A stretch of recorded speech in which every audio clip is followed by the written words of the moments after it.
وبركاته. أهلا بكم في لقاء جديد على كبسولة بيزنس. حديثنا اليوم عن الشغف والسعي والنجاح وازاي نسعى للنجاح.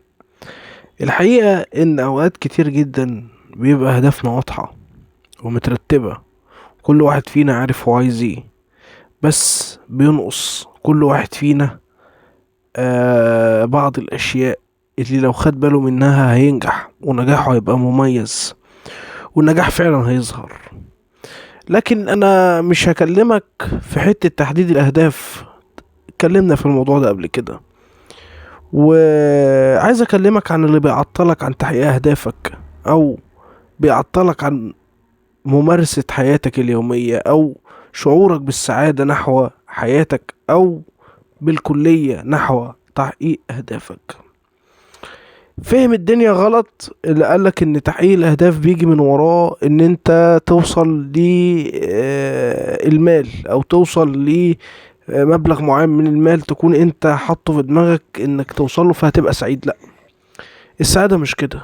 السعادة مشاعر بتتخلل داخل الانسان وبيفهمها وبيبقى قادر على وعي بيها، ويمكن السعادة بتكون شعور انتصار داخلي لحاجة انت في يوم كتبتها على ورقة وقدرت تحققها.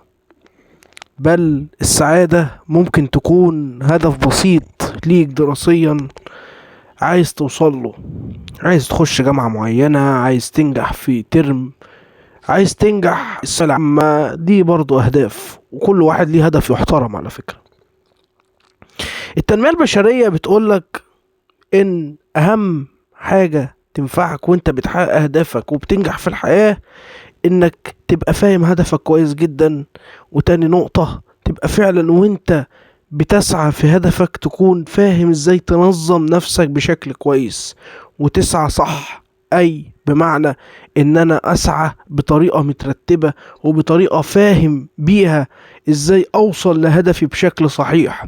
ممشيش وانا متشتت باللي حواليا، ممشيش وانا باصص على اللي جنبيا هو بيعمل ايه هو بيسوي ايه، لان حتما كل هدف محتاج وقت. ده هدف محتاج 6 شهور وده هدف محتاج سنة، ودي مثلا لغة عايز تكتسبها محتاجة منك سنتين، وكل الكلام ده. انا عايز اقول لك اللي اهم من طريقك نحو الاهداف هو انت فعلا مؤمن بيها وعايزها، ولا انت عايزها عشان تتفاخر بيها او تقلد حد عملها فانت حاسس انك لما هتعملها تبقى مبسوط. انا عايز اقول لك الروتين في تحقيق الاهداف، وكل يوم لازم تسعى بسعي معين عشان توصل لهدفك ايا كان هو. لازم تعرف هل انت بتحب ده فعلا ولا انت بتعمله من اجل هدف ما مش هيجي على نفسك بالضرورة. ده المهم.